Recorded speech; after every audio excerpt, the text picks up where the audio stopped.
dingo, regardez-moi ça, il y a un problème là. J'ai acheté une Golf 6 Comfortline et j'ai eu que des problèmes avec. J'en ai eu pour à peu près 2000 € de réparation et on en parle après ça.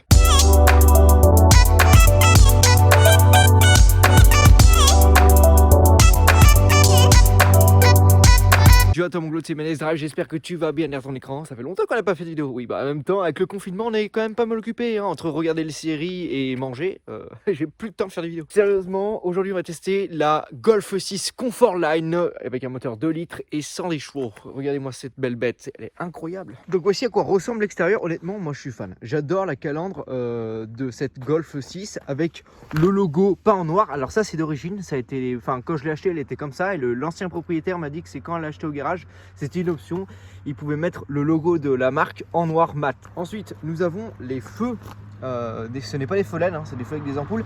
Et je sais pas si vous voyez à l'intérieur, on a le petit logo Volkswagen là, juste ici. Et ça j'ai remarqué une fois en regardant mes phares.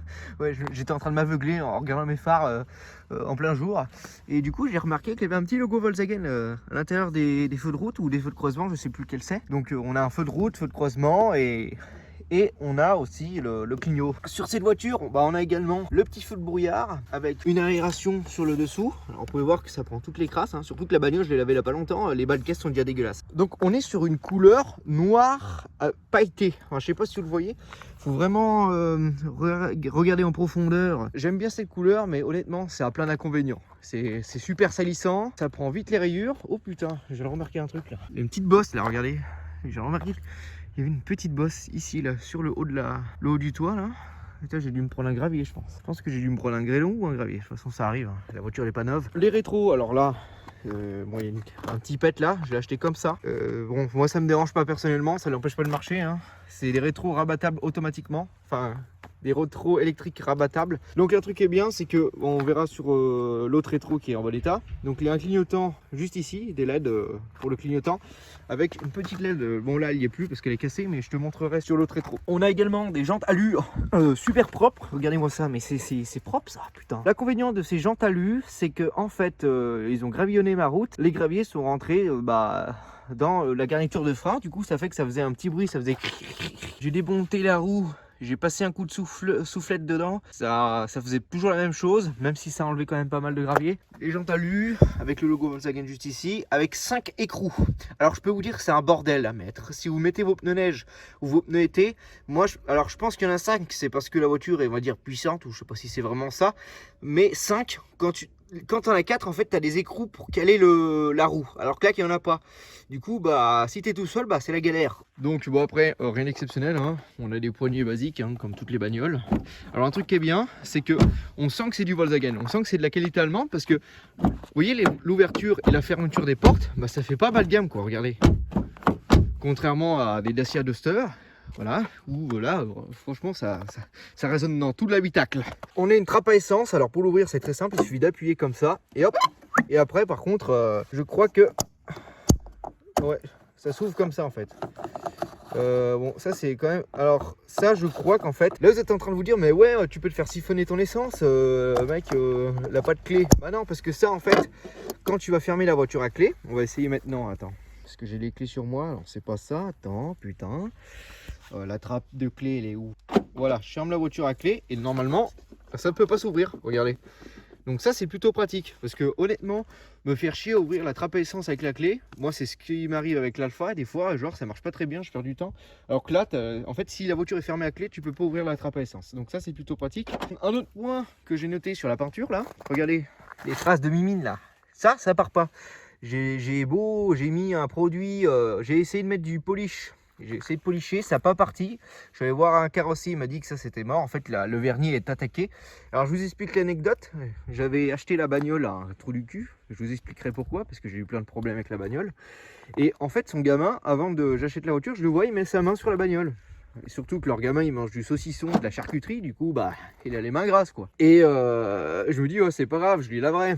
Ah, Eh bah quoi, j'y lave genre une semaine plus tard, ça part plus, c'est foutu. Voilà, c'est ça le problème avec les voitures noires. Là aussi, ici, je sais pas qui c'est qui a mis sa main là, qui a frotté sa main là, ça part plus non plus. Donc ça fait chier quoi. À l'arrière, bon, on a des feux basiques hein, de Golf 6. Alors c'est pas des feux LED, hein, c'est des ampoules avec les clignots. On a le logo Volkswagen comme à l'avant en noir mat. Alors ça franchement j'aime bien parce que tu vois, en gros j'ai pas une Golf comme tout le monde, juste parce que j'ai le logo en noir. Avec les vitres légèrement teintées à l'arrière. C'est exactement la même chose sur les vitres arrière, légèrement teintées. J'ai fait réparer l'embrayage. Quand j'ai fait réparer, en récupérant la voiture, le mec il m'a rendu une voiture avec le pare-choc là, arrière, tout griffé.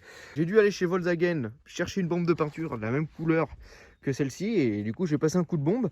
Donc on voit un peu la différence entre les deux hein. Là, vous pouvez voir que là c'est un peu plus brillant et là c'est un peu plus mat parce que là la peinture est neuve. Ce que je voulais vous dire, c'est que les rétroviseurs là et les petites LED juste ici là, une petite LED qui s'allume orange pour vous dire que vous avez le clignotant à gauche ou à droite sur l'autre rétro là-bas. Et ça c'est vraiment pratique parce que moi vu que quand je mets mes clignotants je regarde tout le temps mes rétros, ça m'indique que j'ai bien mis mon clignotant même si tu l'entends hein, mais pour ceux qui sont sourds c'est quelque chose de pratique. Donc là on va voir un peu ce qu'il y a dans le moteur. Alors, il y a un truc qui est bien avec le capot, c'est que déjà, tu as une petite poignée là, que tu t'appuies dessus, hop, pour enlever la sécurité. Et là, tu ouvres le capot et là, un putain de vérin. Regardez-moi ça, ça c'est cool. Et franchement, Volkswagen, vous avez tout pensé. Donc là, on a le petit truc qui dépasse. Bon, ça, c'est pas grand-chose, hein. Voilà, donc moteur TDI 2 litres 110 chevaux, donc je peux vous dire que c'est plutôt pas mal, hein. C'est un bon moteur, bon ça vaut pas l'Alpha mais c'est que ça carbure quand même. Contrairement à des marques françaises que je ne citerai pas, c'est quand même assez accessible pour ceux qui veulent bricoler. Donc il suffit d'enlever le petit cache juste ici là, voilà. Donc là vous pouvez voir qu'il s'enlève facilement parce que j'ai graissé les joints parce que quand j'ai voulu l'enlever pour la première fois j'ai failli le péter parce que c'était d'un dur, je vous dis pas. Donc c'est quand même assez accessible hein. On peut voir que la batterie est quand même protégée hein, et elle est bien au chaud. Non franchement c'est plutôt pas mal. Bon après diesel ça demande quand même pas mal d'entretien. Donc après pour fermer le capot hop un petit coup comme ça et c'est carré. Et là regardez, c'est ça que je vous disais, c'est que le mécano, enfin je sais pas si c'était lui, mais le mec il a mis ses mains grasses, plein de cambouis sur la carrosserie. Du coup ça fait qu'on a plein de traces qu'on peut pas enlever. Et ça fait chier ça, putain. Ensuite, le deuxième truc, c'est que la personne qui avait la voiture avant faisait beaucoup l'autoroute. Du coup il y a plein d'impacts de gravier juste ici. Et donc là, c'est pareil, hein, ça part plus. Hein. Vous pouvez mettre n'importe quelle couche de polish. Hein, c'est le vernis qui est carrément attaqué, donc c'est foutu. Moi, je trouve qu'elle a une allure assez sportive. En noir, je trouve qu'elle est plutôt pas mal cette voiture. Après, moi, je suis pas fan des voitures noires parce que ça salit vite, ça se raye vite. Il fait chaud dans l'habitacle, on est plein été. Donc, je vous propose qu'on fasse le tour de l'intérieur. On va commencer crescendo avec le coffre. Donc, le coffre, il est semi-automatique, c'est-à-dire qu'il peut s'ouvrir avec la clé et avec le bouton. Il suffit d'appuyer sur le bouton, de tirer et voilà, comme ça. Alors, pour changer les feux arrière, vous avez des petites trappes là. Vous pouvez voir que là, je l'ai pas. Faut que je remette le plastique. Je sais, il doit être pas. Ah, il est là, le petit plastique là. Donc c'est assez accessible, c'est cool franchement parce qu'il y a des voitures où il faut carrément tout démonter le bordel là. Donc ça va. Le coffre, on peut voir toutes les pièces qui ont été changées, enfin une partie des pièces. Hein. On peut voir un embrayage, une courroie de distribution. Bref, je vous en parlerai pendant que je roulerai avec la voiture. Honnêtement, il est volumineux et tu peux mettre pas mal de choses dedans. Quand tu fais tes courses, c'est nickel. Bon, la plage arrière, là, c'est pété, donc voilà. Si j'en mets qu'un, le truc il se pète la gueule, donc c'est même pas la peine d'y mettre. Voilà. Les places arrière maintenant. Alors, moi honnêtement, il y a de la place. Bon, je vais pas monter à l'arrière parce que j'ai pas envie de dégueulasser la bagnole. Alors, je vais laver à peu près. Et surtout que vu que c'est dégueulasse dehors, j'ai déjà sali les tapis avant. Donc, il y a de la place à l'avant. Il y a pas mal de rangements. Vous pouvez voir qu'il y a un rangement ici. Donc, tu pourras mettre une bouteille, un petit accoudoir là. Et des vitres électriques à noter. Donc, aussi, on a un système audio qui est plutôt pas mal parce qu'on peut voir qu'il y a l'haut-parleur des graves juste ici et le tweeter là. Je pense que 3 enfants ça passe, 3 adultes non. Après, vu que c'est pas une coupée, on a quand même, moi, enfin je vais pas vous montrer parce que je vais salir la voiture, mais moi je touche pas la tête. Je fais 1m75 et honnêtement, je touche pas la tête. Donc ça c'est cool. Les petites lampes là, ça c'est bien pensé. Pour ceux qui veulent lire un livre, mais honnêtement quand tu conduis et qu'il y a un con derrière qui met la lumière, ça te fait chier quoi, parce que ça nique. C'est vrai que tu n'as plus de visibilité à l'arrière. On a un accoudoir, hop, et attends, tu peux accéder au coffre, attends, comme ça là, tu peux accéder au coffre comme ça. Donc si tu as un truc dans ton coffre et que tu n'as pas envie de l'ouvrir, hop, tu as une petite poignée comme ça, et hop, tu prends tes petites bouteilles de bière là-dedans. Je dis pourquoi de la bière, je suis pas un alcoolo. Donc voilà, on a aussi des isofix pour accrocher des réhausseurs pour enfants, donc ça c'est bien pensé. On a du rangement encore là, on peut mettre... Oh putain, j'ai lâché une caisse, ah ça pue. Donc là on a des porte-gobelets ainsi qu'un chauffage qu'on peut régler, on peut soit le couper soit le mettre, on peut pas régler la température. Et bon, pas trop demander non plus. Ensuite, pour les places avant, bon, niveau portière, déjà on a la fermeture centralisée juste ici. On peut mettre la sécurité enfant pour les vitres arrière. On peut régler les vitres arrière et on peut régler aussi les vitres à l'avant. Ici, on peut régler les rétroviseurs, régler le droite, le gauche. Les rétroviseurs sont dégivrants, vous pouvez voir avec le petit liseré qui est juste ici là. Et les rétros sont rabattables. Donc là, ça va pas marcher parce que j'ai pas mis le contact, mais je vous montrerai après. Petit accoudoir en tissu juste ici. Honnêtement, eh ben, là, on est sur du plastique semi-mou. On va dire du plastique mousseux, c'est pas du vieux plastique dur comme il y a sur les dernières Golf. Donc là, on est encore sur de la bonne qualité. Là, par contre, là, on a du plastique dur là. Mais ici, c'est du plastique mousseux, avec, on va dire, avec une sorte de carbone ici. Là, on a du tissu, donc ça c'est plutôt bien. Et on a pas mal de rangements là. Là, on peut en mettre des choses. On a encore du rangement sous le siège là. On peut ouvrir le truc là, donc tu peux mettre tous tes bouquins et tes notices de la bagnole. Tu as aussi là accès. Tu as aussi des rangements et quand tu enlèves encore le boîtier, tu peux mettre OBD. Enfin, en gros, tu peux brancher ta balise derrière là. Les bus de chauffage, honnêtement, j'aime bien ceux-là. Voilà, ils sont costauds et ils tiennent bien. Tu peux régler, tu peux les couper ou pas, comme toutes les bagnoles, c'est basique. On a encore un peu de carbone ici. Là, on a les feux automatiques sur cette voiture. Donc, soit tu peux les couper, soit tu peux les mettre. Ou tu as les feux de brouillard avant et arrière. Tu peux régler la hauteur des feux et tout ça. Donc, c'est plutôt pas mal. Donc là, on a un petit accoudoir qui est plutôt pas mal. Parce que déjà, sous l'accoudoir, bah, tu peux mettre un bordel comme il y a actuellement. Et tu peux le régler. Tu peux le régler, regardez, en profondeur, comme ça. Et tu peux le régler en hauteur. Il suffit de faire comme ça. Attends, voilà, tu vois, tu peux le régler en hauteur. Donc ça, c'est bien pensé. On a aussi encore du rangement là. Oh, un masque, c'est le masque. Avec un décapsuleur. Putain, je vous ai dit que c'était une voiture de pochetron, je vous le dis. Un décapsuleur Volkswagen. Donc ça, c'est plutôt pas mal. On a encore là, bon là, c'est une option que j'ai rajoutée moi, hein, 20 €. C'est un émetteur FM, d'ailleurs j'ai fait une vidéo dessus, donc si vous voulez la regarder, bah, c'est juste là, ou là, j'en sais rien. Donc on a un allume-cigare, donc c'est plutôt pas mal. Et là c'est un bouton pour enlever les, tu sais, pour couper les radars recul si ça vous fait chier. On a un chauffage bizone, c'est-à-dire que tu peux régler la température à droite ou à gauche. Si le mec il a froid, bah, il met le chauffage là. Si toi t'as chaud, tu mets le froid. Donc climatisation qui ne fonctionne plus sur cette voiture parce que le compresseur est mort, en sachant que quand j'ai acheté la voiture, le mec il me fait oh mais si ça marche du feu de Dieu. Et vu qu'on était en hiver, bah tu sais, je me rendais pas compte que la clim marchait pas. Et en été, oui, je me suis bien rendu compte que la clim marchait pas. Je suis allé chez Naruto voir si c'était une recharge. Déjà j'ai payé 30 € et ils m'ont dit oh faut changer le compresseur. Et c'est combien? 800 €. Ah je repasserai ou pas. Ou pas. On a aussi le poste qui fait pas Bluetooth, c'est pour ça d'ailleurs. Il fait Bluetooth juste pour les appels, mais il fait pas Bluetooth pour le téléphone, pour la musique. Va comprendre pourquoi. Donc tu peux la radio, ça va, ça capte à peu près bien. On peut voir, hein. On va allumer. Et l'écran s'allume bleu quand vous quand vous mettez les feux. Donc là vous pouvez voir que oui bon là ça capte pas parce que j'ai mis une radio à la con. Mais voilà, honnêtement, le système audio, il est plutôt pas mal. Il y a encore des CD, hein, en 2009, ça existe encore. Moi, j'en ai jamais utilisé, mais l'ancien propriétaire, lui, je peux vous le garantir qu'il en écoutait des CD. Sur le tableau de bord, on a un plastique moussant. Vous regardez, ça se voit, hein. Attends, merde. Voilà, donc ça, c'est plutôt pas mal, c'est bien noté. C'est de la qualité, hein. La voiture, elle a 228 000 km. Je peux vous dire que on dirait pas, hein. C'est nickel chrome, nickel chrome. On a aussi un peu de carbone là. Un truc à noter qui est bien, c'est le vide-poche qui peut se fermer à clé. Donc tu peux mettre ta carte grise tranquillement ici sans craindre de te faire voler le truc. Bon après celui qui veut voler la voiture il les fait péter, hein. Mais sauf que voilà, après il est obligé de le réparer. On a des sièges en tissu. Alors moi honnêtement j'aime bien. J'aime pas les sièges en cuir mais je trouve qu'ils sont plutôt pas mal. Avec des petites surpiqûres blanches là. Lol, on dirait le mec qui fait genre qui s'y connaît quoi. Honnêtement ça va, ils sont un peu raides, hein. C'est du allemand, c'est pas confortable de chez confortable, c'est un peu raidos, mais c'est mieux que du Dacia. Avec des petits revêtements sur les côtés pour avoir un bon maintien sur la route.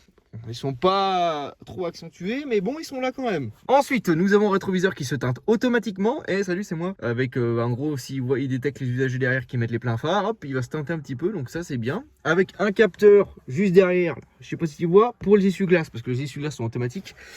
Ici, on a un rangement pour les lunettes qui ne fonctionne plus. Il est impossible de l'ouvrir et je veux même pas essayer parce que si on peut plus refermer, là, c'est la merde. Ça, je sais pas ce que c'est, ça, honnêtement. Je sais pas, j'en sais rien. Ici, honnêtement, on a pas mal d'options là pour les lumières. Donc, on peut allumer, éteindre. Voilà. On peut soit allumer à droite, soit allumer à gauche. Donc ça, c'est à noter. Ensuite, il me semble qu'il y a un port USB. Il y a un port USB. Oui, attends, un port jack. Regardez-moi ce bordel là. Ouais, il y a un port jack là dans le bordel là. Enfin, je vais pas vous montrer, j'ai la flemme de... Mais il y a un port jack, donc tu peux brancher ton téléphone en jack ici pour écouter de la musique. Mais malheureusement, tous les téléphones ne sont plus en jack, donc c'est un peu la merde. Alors le volant, moi j'aime bien. Franchement, il est beau, il est classe, il fait... Enfin, il fait sport, je sais pas, mais... Moi j'aime bien, tu vois, il est discret, il est pas gros comme celui de l'Alpha qui tu vois, il est volumineux, tu vois. Là, non, ça va. On a un volant en cuir avec un plastique, ouais, un plastique dur mieux, mais bon, on peut pas tout avoir. Avec, là, tu peux contrôler l'autoradio ici. Tu peux aussi appeler, voilà. Là, tu règles tout ce qui concerne l'ordinateur de bord.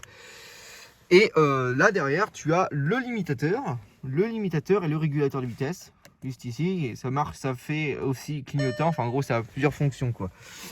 Donc bah écoutez, je crois qu'on a fait le tour. On va démarrer la voiture et on va y aller. Regardez-moi ça. Oh putain, Ngoko, regardez-moi ça. Il y a un problème là. Il y a un voyant moteur qui s'est allumé, c'est pas normal ça. Oh putain, c'est quoi ce bordel? C'est un truc de ouf ça. Ça y est là, un voyant qui s'est allumé. Ça commence déjà à me faire chier. Putain, c'est pas possible ça. C'est pas possible. Un voyant moteur qui s'est allumé. Ah, on est bien chez Volkswagen là, hein? Est-ce qu'on est chez Volkswagen ou pas? Non. Jamais j'aurais fini avec cette putain de bagnole, c'est quand même dingue, hein. Il suffit qu'elle dorme le soir, la nuit, parce qu'on n'a pas tous le luxe d'avoir un garage malheureusement, hein. Donc voilà, donc faut que je trouve une place pour me garer. Parce que là, s'il a un voyant... Ah mais c'est éteint, c'est bon. Ah, le voyant s'est éteint. Je sais pas, c'est bizarre. C'est bizarre, le voyant s'est allumé et c'est éteint. Donc cette Golf 6 Comfortline en 2 litres diesel, eh ben, franchement je peux vous dire qu'elle est plutôt pas mal. Donc là je vais pas trop tirer sur le moteur pour l'instant parce que le moteur, comme vous pouvez le voir, il est encore froid. Donc dites-moi ce que vous en pensez de cette vue FPS là. Là tu vois, j'ai un petit retour caméra juste ici, c'est pas piqué d'un ton. Parce qu'au début je me disais, ouais, il fallait que je dérange quelqu'un pour qu'il me filme, comme je faisais habituellement.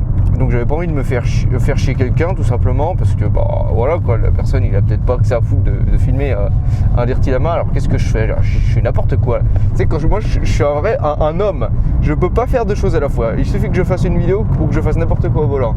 C'est quand même dingue, hein. Surtout que j'ai la GoPro mieux du front là, entre les deux yeux pour avoir une vue, on va dire assez potable. Honnêtement, cette Golf elle est plutôt pas mal. Donc là je vais la vendre en espérant que le voyant de l'ABS ne se rallume pas parce que sinon je l'ai dans le cul quoi, hein. Déjà que j'ai changé pas mal de pièces dessus. Alors je vous explique l'anecdote. Alors j'ai acheté la voiture au mois de février, donc ça va faire bientôt un an, hein, encore quelques mois et ça fera un an. Ça fait bientôt un an que j'ai la voiture, mais j'ai roulé que 3 mois avec. Pourquoi? Parce qu'il y avait un voyant moteur et ce voyant moteur indiquait qu'il y avait un défaut avec la vanne EGR, chose qu'on a changé. Donc après, une fois qu'on a changé la vanne EGR, qu'est-ce qu'on a fait? On a changé le volet papillon, il y avait toujours un défaut. Et la personne qui nous avait vendu la voiture, il a acheté la vanne papillon, mais après, c'est la seule chose qu'il a acheté. Après, il s'est fait tout petit quoi, il n'existait plus. Il n'était plus de ce monde quoi. On allait chez lui pour voir, pour discuter quoi. Et en fin de compte, cette personne, elle était bien chez lui, mais il s'est enfermé chez lui. Voilà. Tu vois, le mec super malhonnête quoi, sympa quoi. Donc quand j'ai acheté le véhicule en fait, le mec qui me disait ouais la voiture elle a été entretenue chez Volkswagen, tout est carré quoi. Et moi je lui fais confiance parce que c'était un pote à mon père. Et j'ai su une chose à partir de ce moment-là, enfin pas à partir de ce moment-là, à partir de plus tard quoi, quand j'ai vu qu'il m'a pris pour un con, j'ai vu que la seule personne à qui il faut faire confiance c'est à soi-même. Quand il s'agit de l'argent, même si c'est ton meilleur ami, et voilà, c'est triste à dire mais on est dans un monde où les gens sont malhonnêtes quoi. Quand il s'agit de pognon, voilà quoi, c'est chacun pour soi, chacun sa merde quoi. Du coup il nous a refourgué une épave Alors je dis pas que Volkswagen c'est des voitures de merde, hein. C'est comme toute voiture, si la voiture n'est pas entretenue, bah c'est une merde quoi. Et là maintenant qu'elle est toute réparée, c'est une bonne bagnole, hein. Franchement le futur propriétaire il va être content. Moi j'aurais pu la garder, mais j'ai acheté une Alfa Romeo et mytho, et donc, je voulais une essence plus puissante, donc voilà. Et moi je suis pas quelqu'un qui garde, et j'avais l'occasion de m'acheter une Alfa Romeo. Donc voilà, j'ai saisi l'occasion, et vous allez me dire ouais mais Alfa Romeo c'est moins fiable que... Oui mais Alfa Romeo c'est moins fiable que Volkswagen. Honnêtement, de nos jours, il n'y a pas une marque qui se rattrape mieux que l'autre, hein, j'ai envie de vous dire. Alors peut-être que, bon, celle-ci, la Golf 6, elle a des plastiques de meilleure qualité. L'habitacle est quand même mieux insonorisé que l'Alfa Romeo.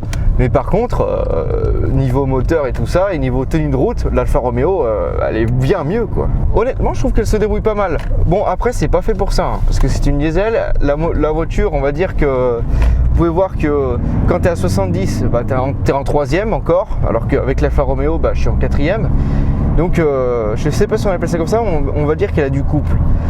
Donc ça c'est bien si vous faites beaucoup d'autoroute. La voiture ne consomme pas, elle fait en moyenne un peu moins de 5 litres au 100 si vous tapez pas dedans. Et même en tapant dedans, moi le compteur il m'affichait 6-7 litres au 100. Donc honnêtement, ça consomme pas beaucoup, hein, contrairement à l'Alfa qui elle... en moyenne consomme 8 litres au 100, donc c'est énorme quoi. Là je peux vous dire que le porte-monnaie il en prend quand même un sacré coup, hein. Je vous dis ça mais je dis rien. Là en virage, bon là je vais pas très vite, vous voyez là je suis en 3e, je suis obligé de basculer, je suis à 45 km/h, je suis obligé de basculer en 2e pour que la voiture elle avance quoi, parce que sinon je suis en sous-régime. Donc ça, pour les routes de montagne, honnêtement, c'est pas une voiture qui est top quoi. C'est plus une voiture pour faire les routes hors agglomération et de l'autoroute. En même temps, c'est une diesel, hein, donc voilà. Pour ceux qui font des courts trajets, je conseille pas du tout une diesel parce que ça abîme un peu le moteur. Surtout qu'elle n'a pas le temps de chauffer quoi, alors que vous êtes déjà arrivé à votre destination.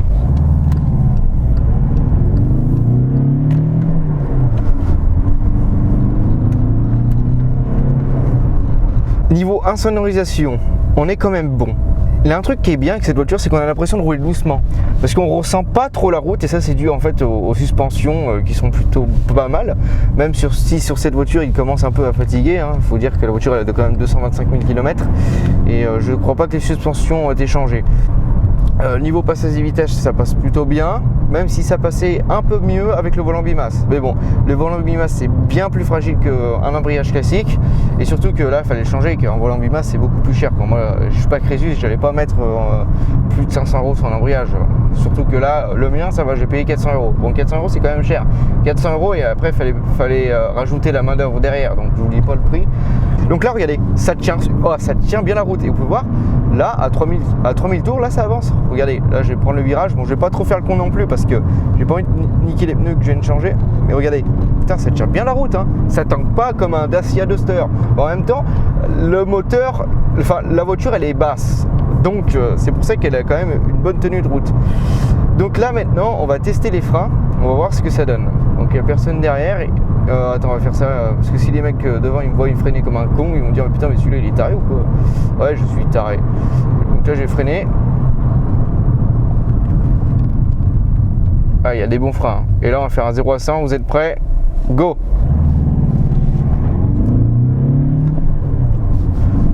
Ah ouais, par contre le passage de vitesse c'est pas top. Vous voyez, à partir de... Ah, la 3e elle passe pas. Ah, je sais pas ce qu'il y a là, l'embrayage il est neuf pourtant.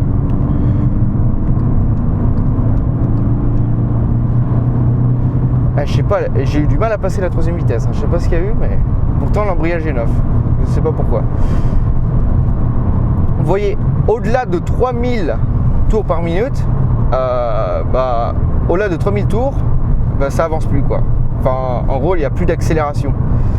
Donc ça, c'est dû parce que c'est du diesel quoi. Donc pour un moteur de litre, honnêtement, c'est plutôt pas mal. En 110 chevaux. Donc merci d'avoir suivi cette vidéo. Dites-moi ce que vous en pensez de cette nouvelle vue, si c'est bien ou pas. En tout cas, on se retrouve dans 15 jours pour une nouvelle vidéo sur une voiture qui va être, je veux vous dire, pas piqué d'un ton. C'était Mendes Drive, Arvipa.